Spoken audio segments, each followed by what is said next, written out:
এটা হচ্ছে যে খুব বাজে ওয়েদার চলছে, মানে সকালের দিকে দেখবেন রোদ আসছে প্রচন্ড গরম, এবং বৈকালের দিকে দেখবেন ঝড় আসছে প্রচন্ড, আবার ঠান্ডা হয়ে যাচ্ছে ওয়েদার।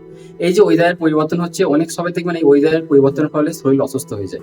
আবার অনেকে দেখবেন এই ওয়েদারে তিনারা ভিজছে, রোদে ঘামছে, কিন্তু তাদের কোনো রকম শরীরে অসুবিধা হচ্ছে না, জ্বর আসছে না, সর্দি আসছে না, বা নানা রকম যে সমস্যা হয় সেগুলো হচ্ছে না। প্রধান কারণ হচ্ছে শরীরের ইমিউনিটি সিস্টেম। মানে আপনার ইমিউনিটি সিস্টেম, রোগ প্রতিরোধ করার ক্ষমতা যেটা আছে সেটা যদি কমজোর থাকে, দেখবেন আপনার সামান্য ওয়েদার পরিবর্তন হলে আপনার শরীর খারাপ হয়ে যাবে। আর আপনার যদি ইমিউনিটি সিস্টেম অনেক মজবুত থাকে, দেখবেন আপনি পানিতে ভিজছেন, রোদে ঘামিয়ে যাচ্ছেন, কিন্তু আপনার কোনো সমস্যা হচ্ছে না। তো কি খাবার খেলে আপনার ইমিউনিটি সিস্টেম বাড়বে বা আপনার ইমিউনিটি সিস্টেম মজবুত হবে, আসুন জেনে নিই। নাম্বার 1 হচ্ছে ভিটামিন সি সমৃদ্ধ খাবার, যেমন হচ্ছে কমলা লেবু, পাতি লেবু, ক্যাপসিকাম, স্ট্রবেরি।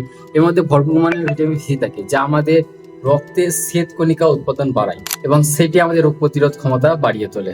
নাম্বার 2 হচ্ছে জিঙ্ক, যা আমাদের ইমিউনিটি সিস্টেমের জন্য অনেক গুরুত্বপূর্ণ। এগুলো বাদাম, কাঠবাদাম, ডাল জাতীয় খাবার এর মধ্যে ভরপুর পরিমাণে পাওয়া যায়। নাম্বার 3 হচ্ছে অ্যান্টিঅক্সিডেন্ট, অ্যান্টি ইনফ্লেমেটরি যুক্ত খাবার বা শাকসবজি।